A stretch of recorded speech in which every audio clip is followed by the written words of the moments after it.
Hello students, मैं हूं श्वेता। स्वागत करती हूं आप सभी का मेरे इस यूट्यूब चैनल एजुकेशनरी में। लिसनर्स, आज के इस वीडियो में हम टीजीटी पीजीटी कॉमर्स के पीवाईक्यूज के बारे में डिस्कशन करेंगे, जो कि आपके अकाउंटेंसी से रिलेटेड है। इससे पहले भी मैंने एक और वीडियो अपलोड कर रखा है, जो कि आपके प्रीवियस ईयर क्वेश्चन से ही रिलेटेड है। उसमें अकाउंट्स से रिलेटेड जितने भी क्वेश्चंस प्रीवियस ईयर में आए हुए हैं, एटलीस्ट 20 क्वेश्चंस मैंने उसमें डिस्कशन किया हुआ है। और इस वीडियो में भी मैं अकाउंटेंसी से रिलेटेड ही क्वेश्चंस डिस्कस करूंगी, जो कि प्रीवियस ईयर में पूछा गया है। और भी सब्जेक्ट के डिस्कशन करूंगी लिसनर्स आगे आने वाले दिनों में, अगर आपको जरूरत होगी तो। सो लिसनर्स, आइए स्टार्ट करते हैं। जैसा कि आप क्वेश्चन नंबर फर्स्ट देख सकते हैं। क्वेश्चन नंबर फर्स्ट है, when accounting standard board of India is constituted, यानी कि जो एएसबी है, अकाउंटिंग स्टैंडर्ड बोर्ड है, उसका गठन कब हुआ था, कौन से ईयर में हुआ था? तो इसका आंसर है ऑप्शन बी, यानी कि 1977 में इसका गठन हुआ था, 21 अप्रैल 1977 को। तो आई होप इसका आंसर आपको क्लियर हो गया होगा। लिसनर्स, ये भी टीजीटी 2016 का क्वेश्चन है, जो कि पूछा गया था। अब इससे पहले, आगे बढ़ने से पहले, अकाउंटिंग स्टैंडर्ड के बारे में मैं आपको कुछ जानकारी देना चाहूंगी। जैसे कि अकाउंटिंग स्टैंडर्ड क्या होता है, इसकी क्यों जरूरत पड़ती है। अकाउंटिंग स्टैंडर्ड लिसनर्स, अकाउंटिंग करने के लिए हमें इंडिया के अंदर एक बॉडी है, जिसका नाम क्या है, आईसीएआई, यानी institute of chartered accountant of India. तो आईसीएआई को काम सौंपा गया है कि मिनिस्ट्री ऑफ कॉर्पोरेट अफेयर्स के द्वारा, कि जो भी कंपनीज हैं उनकी या फिर नॉन कॉर्पोरेट एंटिटीज हैं, उनके लिए एक स्टैंडर्ड सेट किया जाए। तो इंडिया के अंदर अकाउंटिंग स्टैंडर्ड को सेट करने की रिस्पॉन्सिबिलिटी आईसीएआई को दी गई है। एक आपको लग रहा होगा कि ये स्टोरी के फॉर्म में है, लेकिन मैं ये इन्फॉर्मेशन दे रही हूँ ताकि आपको इसके बारे में सारी चीजें क्लियर हो जाए। अकाउंटिंग स्टैंडर्ड इसलिए बनाया जाता है लिसनर्स, कि स्टैंडर्ड रहेगा तो कंपनीज फॉलो करेंगी, और इसके बेसिस पे हम कंपनीज की फाइनेंशियल स्टेटमेंट को कंपेयर कर सकते हैं। तो आई होप आपको इतनी इंफॉर्मेशन अच्छी लगी हो। एक और चीज सबसे इम्पोर्टेंट जो है लिसनर्स, कि इंडिया के अंदर जो है, दो तरीके के स्टैंडर्ड चलते हैं। कौन कौन से? एक अकाउंटिंग स्टैंडर्ड। आई होप आपको ये पता हो कि फिलहाल कितने अकाउंटिंग स्टैंडर्ड चल रहे हैं। अभी पूरे हमारे जितने भी थे उसमें से अभी 27 चल रहे हैं, और नेक्स्ट है हमारा इंड एएस। लिसनर्स, ये कुछ इंपॉर्टेंट इंफॉर्मेशन जो आपको बतानी जरूरी थी। आइए चलते हैं नेक्स्ट क्वेश्चन पे। नेक्स्ट क्वेश्चन, जैसा कि लिसनर्स आप स्क्रीन पर देख सकते हैं, window dressing is prohibited due to, यानी कि विंडो ड्रेसिंग को प्रोहिबिट किया जाता है किस रीजन से? किस रीजन से इसको, इस पर प्रतिबंध मतलब लगाया गया, या फिर इस पर प्रतिबंध का कौन सा ऐसा प्रिंसिपल है जो कि कारण बना? लिसनर्स, ये जो आपका क्वेश्चन आप देख रहे हैं विंडो ड्रेसिंग वाला, ये यूजीसी नेट के पेपर में पूछा गया था। डायरेक्ट में इसके आंसर की बात करूंगी तो इसका आंसर है ऑप्शन बी, यानी कि कन्वेंशन ऑफ डिस्क्लोजर। इसका आंसर, राइट आंसर क्या है? Option B, convention of disclosure. बाकी के जो आप ऑप्शंस देख रहे हैं उनके बारे में हम डिस्कशन कर लेते हैं, यानी कि कंजर्वेटिव कन्वेंशन, और इसको हम प्रूडेंस कन्वेंशन ऑफ प्रूडेंस भी कहते हैं, या फिर कन्वेंशन ऑफ आप कंजर्वेटिज्म कहते हैं। तो इसमें क्या होता है बेसिकली, कि इसके अकॉर्डिंग फ्यूचर में जो भी होने वाली जो भी लॉस है, हमें लग रहा है कि ऐसा हुआ नहीं है अभी, लेकिन हमको लग रहा है करंट के अंदर कि हमें मतलब हो जाएगा, तो हम उसकी प्रोविजन बना लेते हैं। लेकिन अगर इनकम जो कि फ्यूचर के अंदर होने वाली है, तो उसके लिए हम इसका रिकॉर्डिंग नहीं करते हैं। नेक्स्ट है आपका कन्वेंशन ऑफ डिस्क्लोजर। अब कन्वेंशन ऑफ डिस्क्लोजर की बात करें तो इसके अकॉर्डिंग जब भी हम अकाउंटिंग करें तो सारी इंफॉर्मेशन को क्या करें? रिकॉर्ड करें। नेक्स्ट है कन्वेंशन ऑफ मेटर्निटी। इसके अंदर क्या बताया गया है? तो इसके अंदर ये चीज है लिसनर्स, कि इसके अकॉर्डिंग सिर्फ हम मटेरियल आइटम को शो करेंगे, इमटेरियल आइटम को नहीं शो करेंगे। आइए बढ़ते हैं आगे। नेक्स्ट क्वेश्चन है question number 3, asset of a business means, यानी कि बिजनेस में जो एसेट होती है, या यूं कह लीजिए, इसका आपको फॉर्मूला बताना है कि क्या होता है। तो हम सब जानते हैं, सबसे इजी क्वेश्चन है लिसनर्स। अगर ये आता है एग्जाम में तो सोचिए कि ये फ्री के नंबर देके जा रहा है। इसका आंसर है ऑप्शन ए, यानी कि लाइबिलिटीज प्लस कैपिटल। ये लिसनर्स, ये जो क्वेश्चन है ये भी पीजीटी में पूछा गया है। लेकिन खैर ये बहुत पहले पूछा गया था, लेकिन फिर भी मैंने डाल दिया है कि अगर आता है तो आप कर ले जाए। So asset is equal to liabilities plus capital is the right answer. So option A is the right answer. Next है क्वेश्चन नंबर 4। क्वेश्चन नंबर 4 है आपका listeners, accounting rules procedures and methods should be observed alike and should not be change from year to year.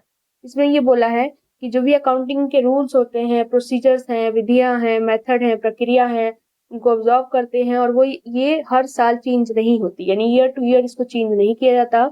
ये किस accounting convention की बात कही गई है? सो लिसनर्स ये टीजीटी का क्वेश्चन है, मैं आपको बता दूं। सो इसका आंसर है ऑप्शन ए, कंसिस्टेंसी में ये चीज बताई गई है। नेक्स्ट है question number 5, the entity concept of accounting is applicable to, यानी कि एंटिटी कॉन्सेप्ट जो है, बिजनेस एंटिटी कॉन्सेप्ट अकाउंटिंग का, वो किस पर एप्लीकेबल होता है? सोल प्रोप्राइटरशिप पर, पार्टनरशिप फर्म पर, ज्वाइंट स्टॉक कंपनी पर, या फिर इन सभी पर होता है?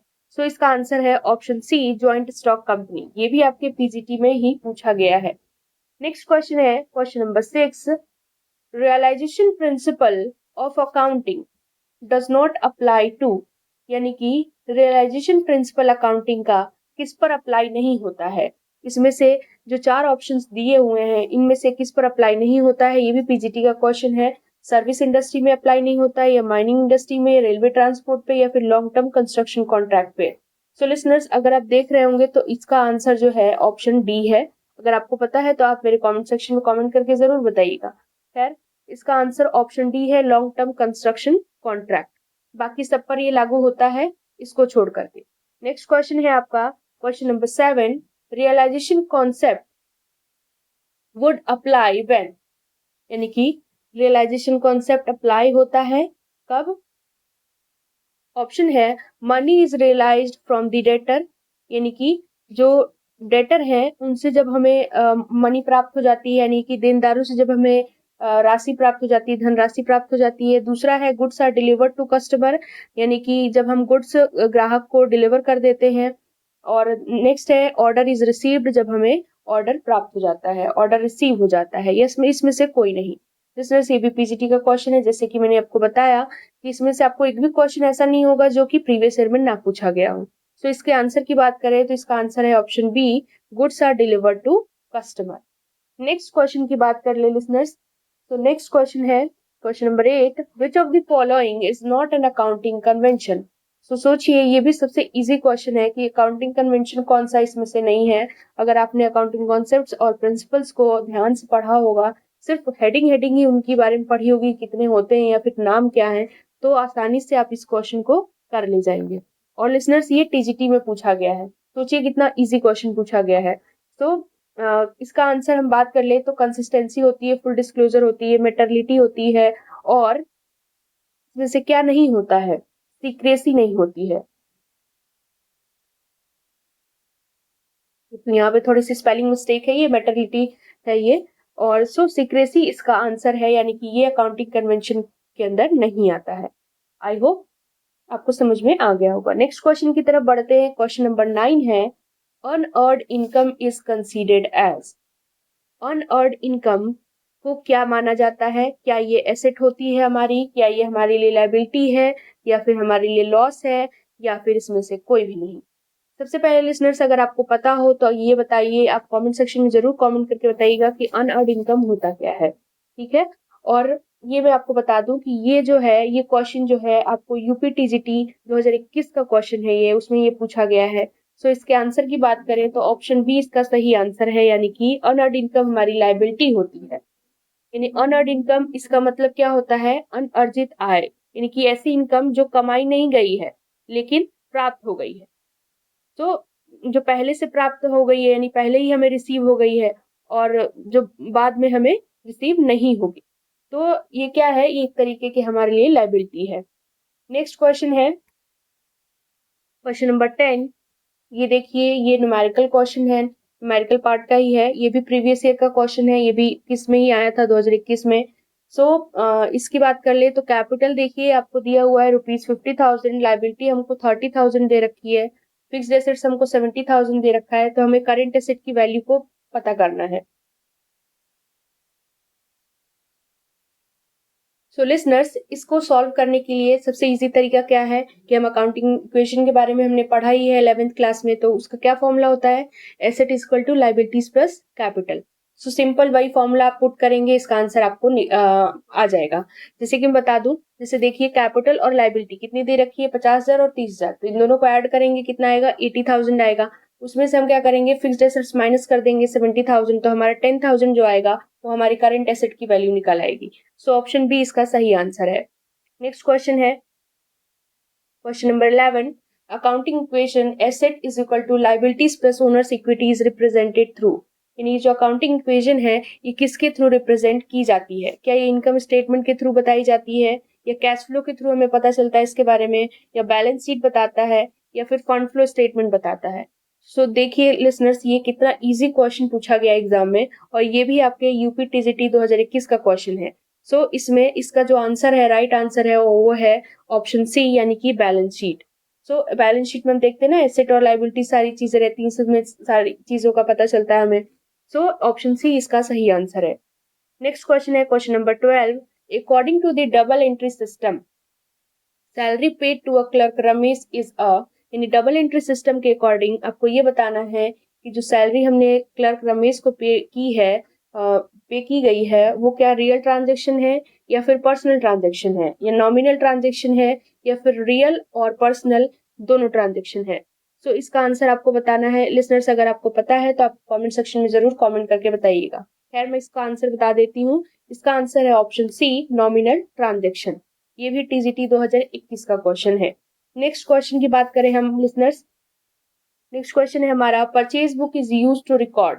परचेज बुक का हमें किस लिए जरूरत पड़ती है, इसका क्या यूज है। तो हम पढ़ते आ रहे हैं कि जितने भी क्रेडिट परचेजेस होंगे वो सारे के सारे रिकॉर्ड किए जाते हैं।